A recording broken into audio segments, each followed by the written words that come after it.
जिस गाय के नाम पे सरकार का चयन हुआ, वोट प्राप्त किए और सत्ता में आए, तो जब ये मछली के लिए सब्सिडी दे सकते हैं, मुर्गा मुर्गी के लिए दे सकते हैं, सुअर के लिए दे सकते हैं, तो गौ माता के लिए क्यों नहीं? यानी मछली मंत्रालय बन सकता है तो गौ मंत्रालय क्यों नहीं?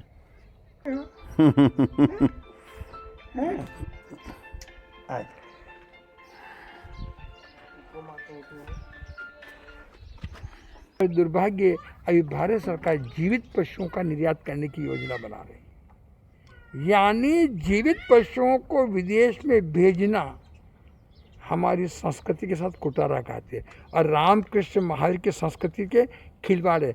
अरे अंग्रेज लोगों ने भी कभी ऐसा नहीं किया।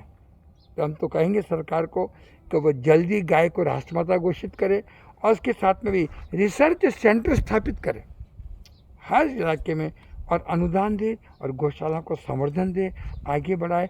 गाय बचेगी तो देश बचेगा, संस्कृति बचेगी और विश्व बचेगा।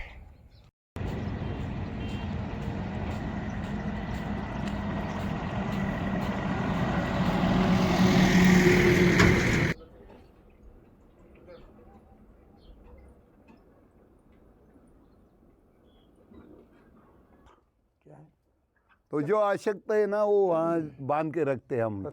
हाँ, तो एक तरफ बछड़े, सर सेंट्रल जेलों में गौशालाएं चालू की, केंद्रीय जेलों के अंदर। ये हिंदुस्तान का पहला इतिहास है कि जब जेल के अंदर गाय रहती है तो गाय का दूध निकालते हैं तो करुणा के वाइब्रेशन का संचार होता है, तो उनकी नफरत खत्म होती है। बच्चे को सहलाते हैं, प्रेम छलकता है, सेवा करते हैं, सरलता आती है। 40% कैदियों के विचारों में परिवर्तन आ गया। आने वाले समय में लोकसभा के चुनाव के बाद देश की 200 जेलों में और गौशालाएं खोलने का, और आज हमारे हिंदुस्तान में गाय की वैल्यू नहीं है, या हम जानते नहीं महत्व को। फॉरेन में गौशाला में जाना हो तो 16,000 रुपये की एंट्री फीस है। गौशाला में जाकर गौ माता के दर्शन करना हो या गौ को गले लगाना हो तो 16,000 की एंट्री फीस है। यदि रिसर्च सेंटर स्थित कर दे, उसकी विशेषताओं को विज्ञान लिया है, तो कह रहा हूँ एक गाय 10 लोगों का पालन कर सकते हैं, वृद्ध गाय भी।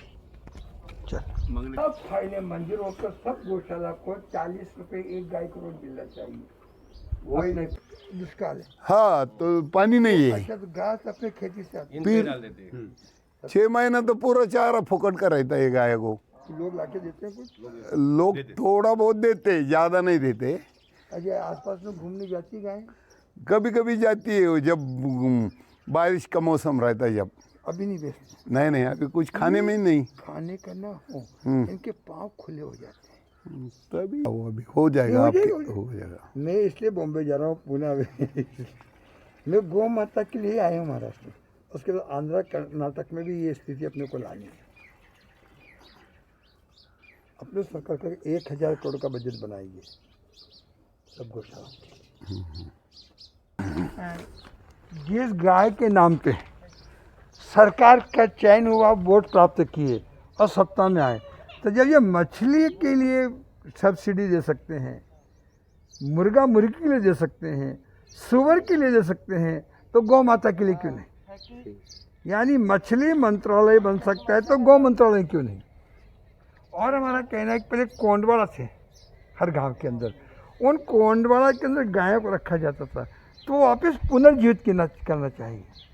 और एक भी गाय रोड पे नजर आती है तो स्वच्छता अभियान का जनाजा निकलता है, और उसके साथ में ट्रैफिक कानून का उल्लंघन होता है, एक्सीडेंट होता है, आदमी का पशुओं का रोज हो रहा है। तो अपन चाहेंगे जिस प्रकार राजस्थान सरकार एक गाय के ऊपर 50 रुपये दे रही है, एक गाय पे 50 रुपये राजस्थान सरकार दे रही है, मध्य प्रदेश सरकार 40 रुपये दे रही है, तो महाराष्ट्र गवर्नमेंट क्यों नहीं?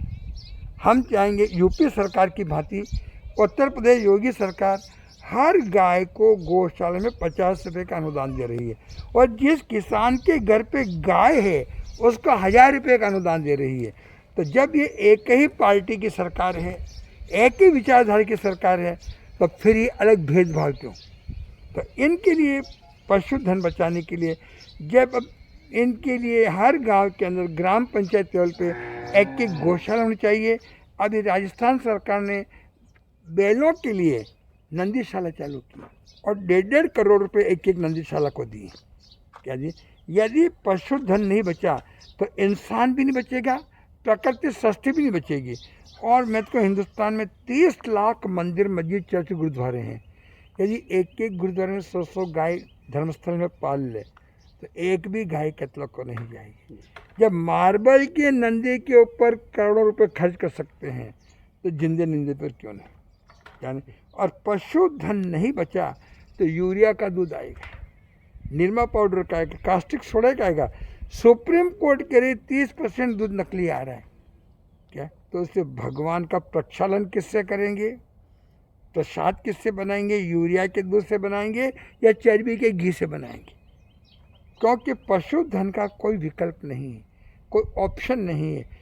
तो पशु बचेंगे तो इंसान के बिना पशु जंगल में जिंदे रह सकते हैं, लेकिन पशु के बिना इंसान एक पल भी जिंदा नहीं रह सकता। और प्रकृति के प्रत्येक प्राणी की रक्षा करना सरकार का कर्तव्य है। एक हरी डाली तोड़ना भी वृक्ष का अपराध है पर्यावरण कानून में, तो पशुओं पे खंजर चलाना भी पर्यावरण कानून को कत्ल करने के समान है। तो सरकार को पशुओं की रक्षा की जिम्मेदारी अपने कंधे पे लेनी चाहिए। और इसके साथ में ही यदि पशुधन नहीं बचा तो कीटनाशक दवाइयों से कैंसर, किडनी और हार्ट आज 100 गुना बीमारी के बढ़ रही है। तो पशु ही दवाई भी है, पर्यावरण भी है, आर्थिकता भी है और स्वास्थ्य है। और दुर्भाग्य अभी भारत सरकार जीवित पशुओं का निर्यात करने की योजना बना रही है, यानी जीवित पशुओं को विदेश में भेजना हमारी संस्कृति के साथ कुटारा खाते हैं और रामकृष्ण महावीर की संस्कृति के खिलवाड़ है। अरे अंग्रेज लोगों ने भी कभी ऐसा नहीं किया। तो हम तो कहेंगे सरकार को कि वो जल्दी गाय को राष्ट्रमाता घोषित करे और उसके साथ में भी रिसर्च सेंटर स्थापित करे हर इलाके में, और अनुदान दे और गौशाला को संवर्धन दे, आगे बढ़ाए। गाय बचेगी तो देश बचेगा, संस्कृति बचेगी और विश्व बचेगा। आज भी 80,000 किलोमीटर पैदल यात्रा करके कमलेश आपके बीच में आया हूँ। अभी मैंने गौ सेवा आयोग के अध्यक्ष से बात की है, पशुपालन मंत्री से बात की है। मैंने कहा महाराष्ट्र में भी 1,000 करोड़ रुपए का अनुदान गौशाला के लिए प्रस्ताव पास होना चाहिए। जितना मछली के लिए पास करते हैं, जितना कुक्कुट के लिए करते हैं, जितना सूअर के करते हैं, उन सब का मिलाकर जितना होता है उतना ही गौ माता के लिए निकाल दें। तो गौ माता एक भी कटने नहीं चाहिए। गौ माता राष्ट्र माता, हाँ कीजिए ना। और गाय माता को राष्ट्र माता घोषित करना चाहिए। और हमारे प्रधानमंत्री से कहूँगा कि केंद्र सरकार की ओर से भी ऐसी योजनाएं बननी चाहिए जो एक भी गौशाला में गाय पानी के अभाव में और घास के अभाव में दम न तोड़े। जब जंगली जानवरों की रक्षा के लिए अरबों रुपये खर्च कर सकती है, शेरों के लिए, जंगली जानवरों के लिए, तो वन आवरण बन सकता है, तो गो आवरण क्यों नहीं? यानी अभी महाराष्ट्र, मध्य प्रदेश में 5 गौवर्ण बन रहे हैं, राजस्थान में बन रहे हैं। तो कहूँगा महाराष्ट्र के अंदर भी 5 गौवर्ण बनना चाहिए।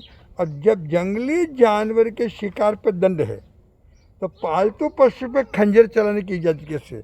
और सरकार की दोहरी नीतियाँ घातक हो रही है। वो पॉलीथीन के उपयोग पर प्रतिबंध लगा रहे हैं, उत्पादन पे क्यों नहीं? न रहेगा बांस न बजेगी बांसुरी। यानी जिन जिन चीज़ों को सरकार बुरा मानती है उपयोग पर प्रतिबंध है, उसके उत्पादन पर लगा दे। और गौ भक्तों को कहूँगा मंदिर के अंदर पॉलीथीन थैली में प्रसाद न ले, न प्रसाद दे, और रोडों पे थैली न डाले। उससे सैकड़ों गायें मर रही है। और गोचर भूमि, क्या बोलते हैं महाराष्ट्र में, गायरान भूमि, गायरान भूमि पे अवैध कब्जा करने वाले भी गो हत्यारे से कम नहीं है, जो गौ के मांस से निवास छिन रहा है। और सुप्रीम कोर्ट का आदेश है कि सभी भूमाफिया से मुक्त कराई जाए। तो सरकारें भूमाफिया से भूमि मुक्त कराए, न तो नैतिकता के आधार पर इस्तीफा देकर और कोर्ट के संविधान का पालन करें। हाँ तो ले लेंगे नहीं? हाँ उनके लिए या गोचरी हाँ ले लेंगे भाई, ले ली थोड़ा